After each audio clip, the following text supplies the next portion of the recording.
احنا اليوم في اطار المسيره والانزال الوطني اللي دعت له السكرتاريه الوطنيه للمتصرفين التربويين المنضويه تحت لواء الكونفدراليه الديمقراطيه للشغل، على جاءت هذه المسيره وهذا الانزال على اثر الاعفاء اللا قانوني والتعسفي والظالم في حق اخينا مدير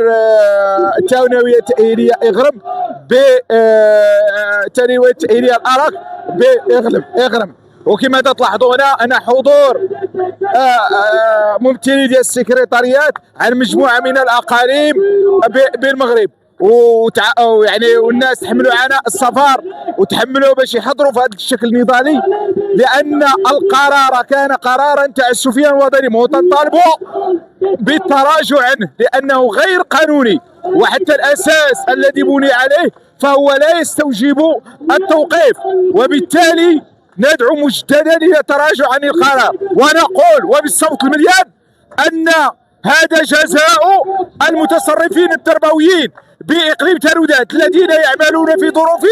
صعبه جدا، في غياب الطاقم الاداري المساعد وفي غياب الوسائل والاليات، يكافئون ويجزون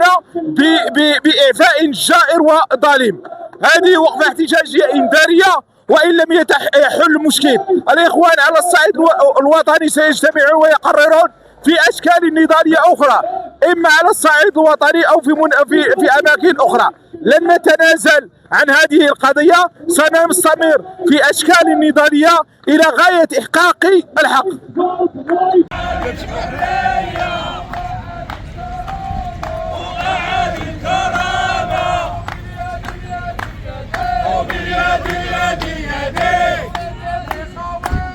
الصيد قوية